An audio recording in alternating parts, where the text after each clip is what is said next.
Okay, so now we're going to work on creating a level break header. And the business purpose is the inventory by business unit report would be easier to read if the data grouped by business unit included a header prior to the related data.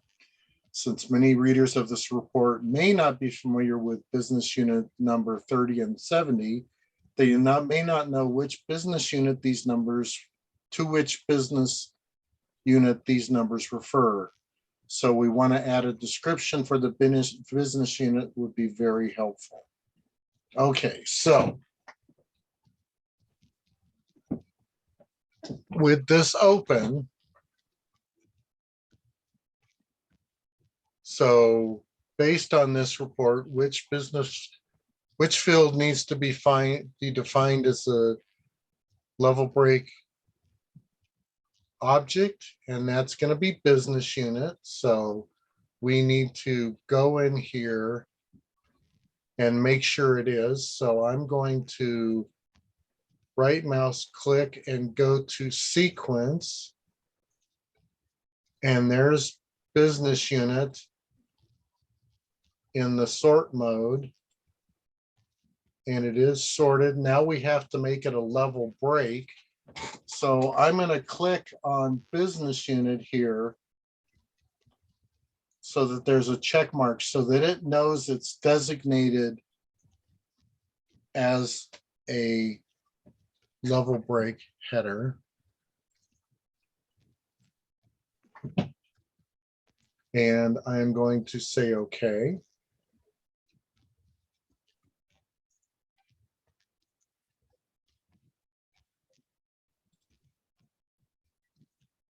Now, because we're going to display it in the level break header, we don't need it here in the general data area. So I'm going to highlight it and hit the delete key and delete it.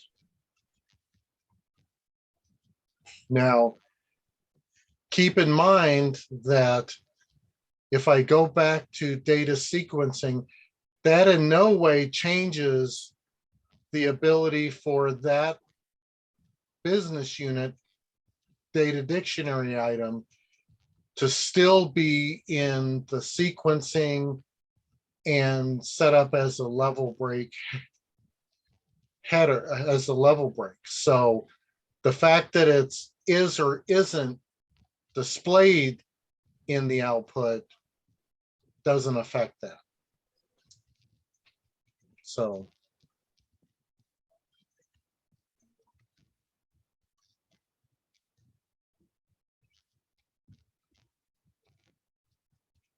now we're going to actually create the level break header. So again, I need that particular section in focus when I go up to section and create. And then I'm going to do a level break header.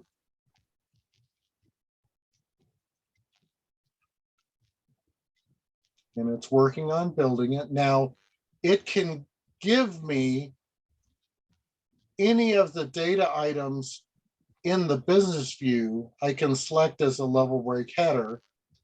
But since I know that I've already designated it as a level break as part of the sequence, I can narrow down my choices by hitting this, and I'm going to go to make sure cost center is highlighted.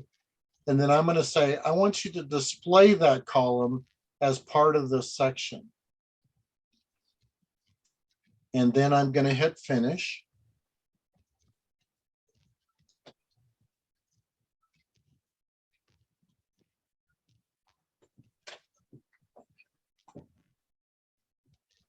So we want to make this a little larger. So I'm going to highlight the level break header. Well,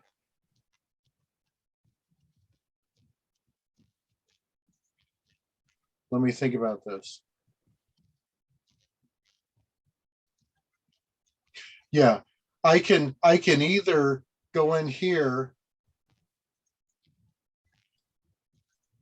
and change the font here, but since I know that I'm going to be adding the associated description to this, I want to go into this level break header section and change the font for everything. So we're going to go in and we're going to make it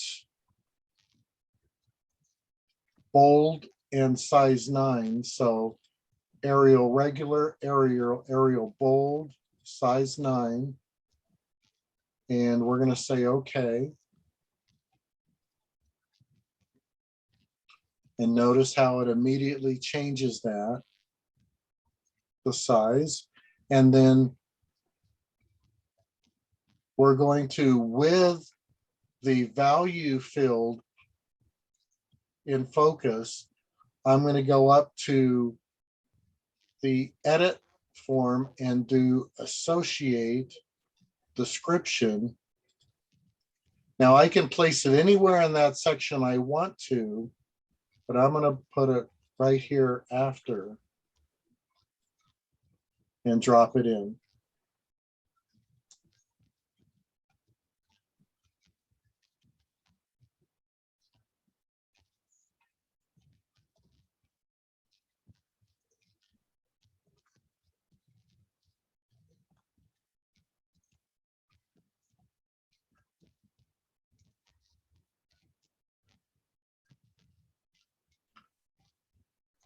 Now it says something about checking the data selection. I think the data,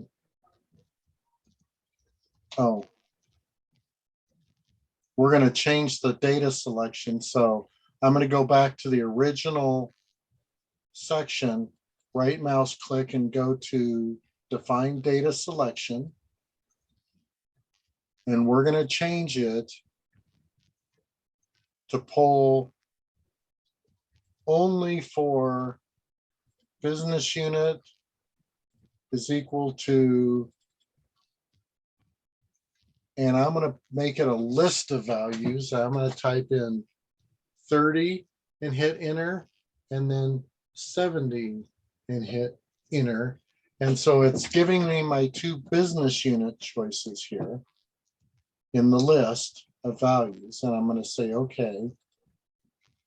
And then I don't need the second data selection anymore. So I'm going to highlight the row, what's called the row header, and it highlights the entire row. And then I'm going to click the trash can to get rid of that.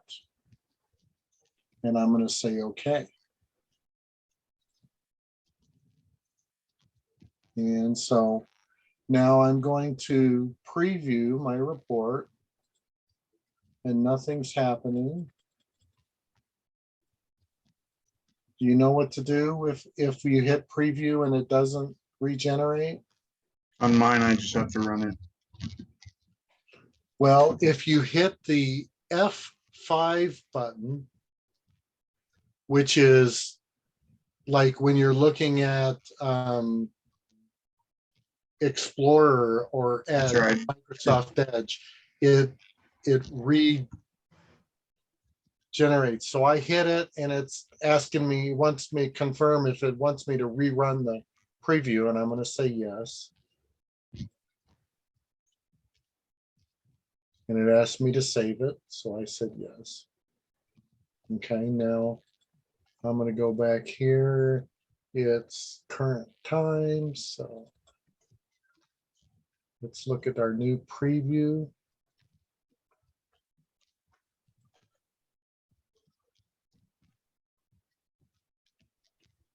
So there's our report header with the 30 and the description.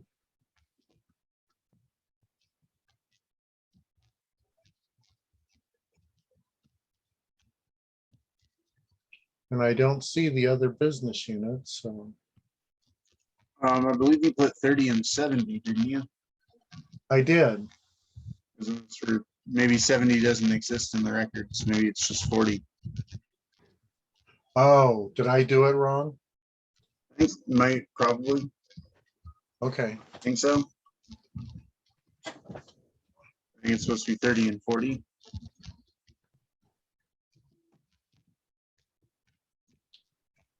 huh.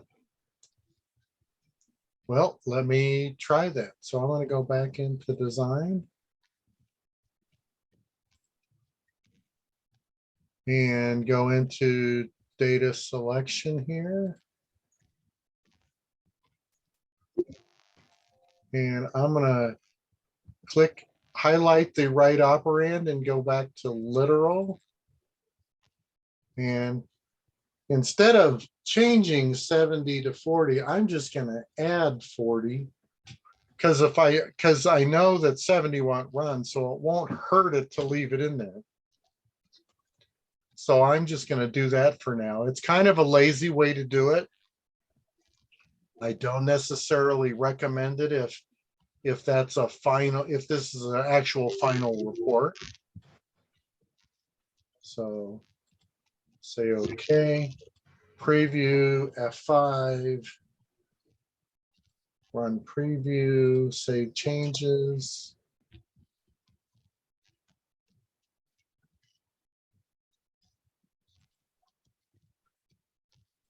And let's run preview again.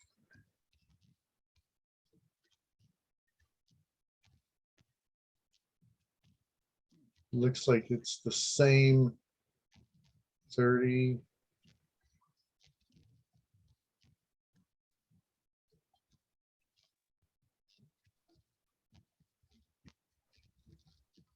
Okay, so nothing new. So the next thing I would do if I'm worried about the data is I would go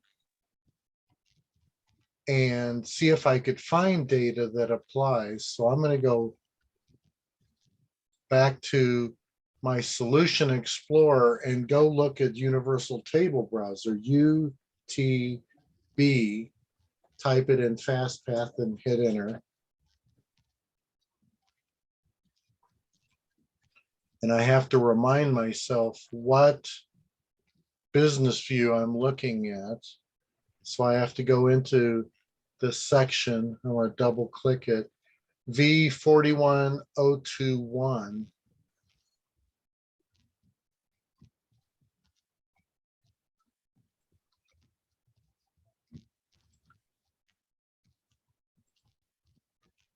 So I'm going to look at F42021 and see if, no.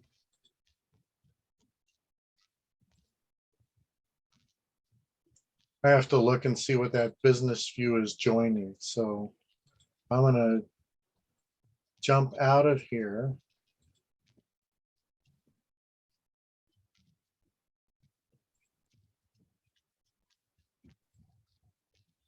Go to Object Manager. And in my default project, I'm going to load up that business view that we attached.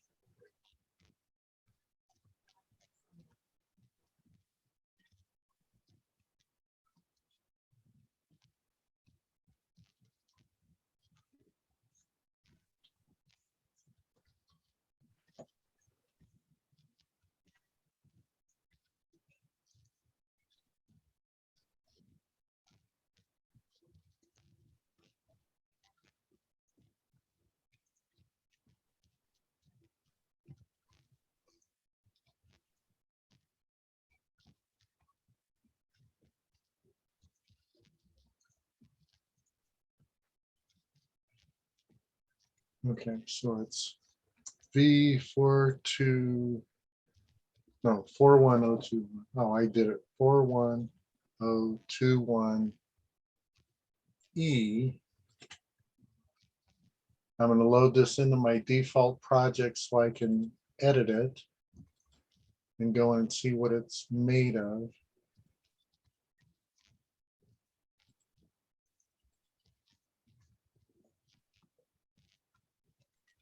Go into design for business views.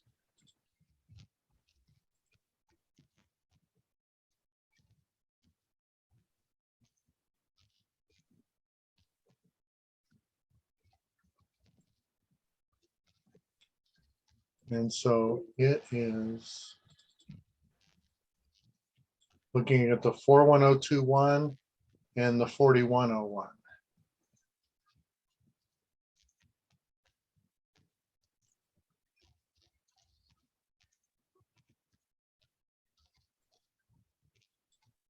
Okay, so I'm going to go back to my universal table browser and open up 41021 F41021.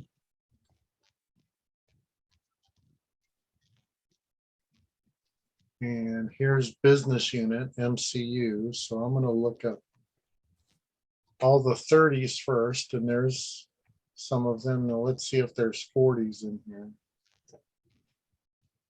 There are. So why weren't those showing up?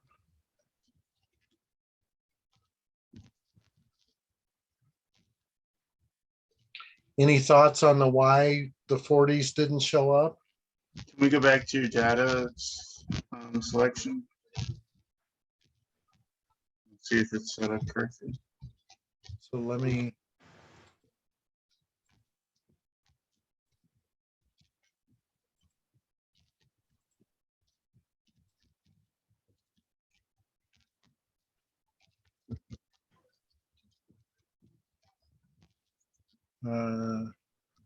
This one, inventory by business unit.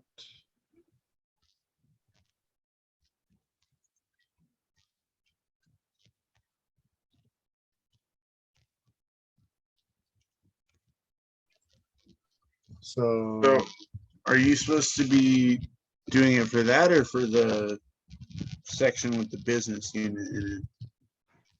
Well, this section and everything that's embedded in it. So this header is only run when a record is first found via the main section and the data selection. Okay. And what's, yeah.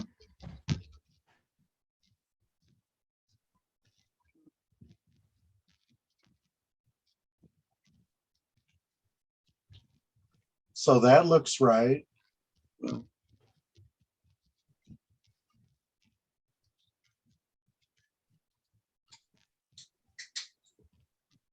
Any ideas, Chris?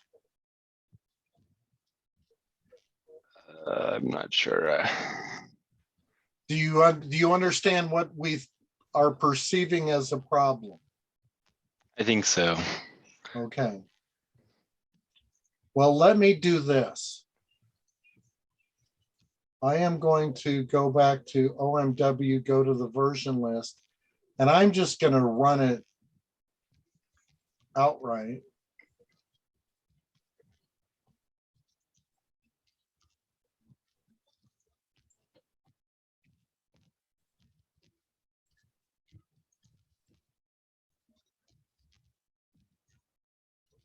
Oh, look at that.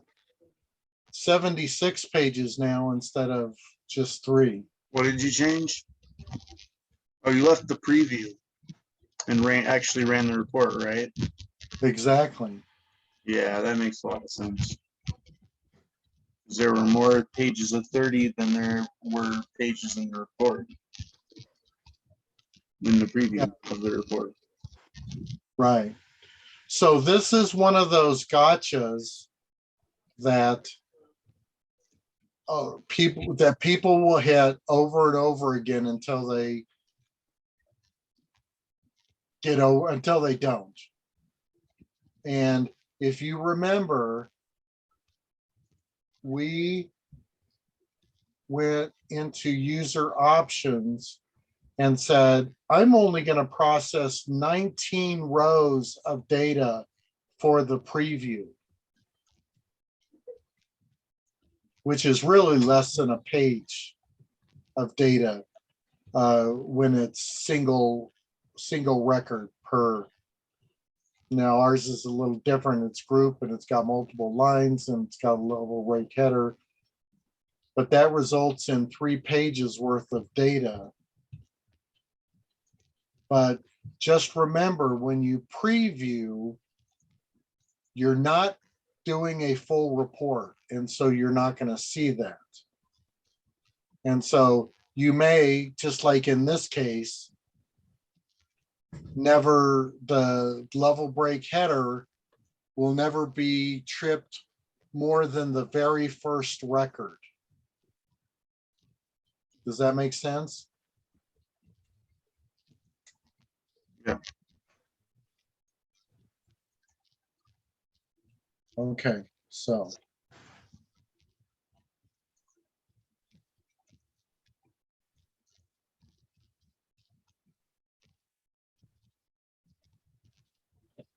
Any questions on that?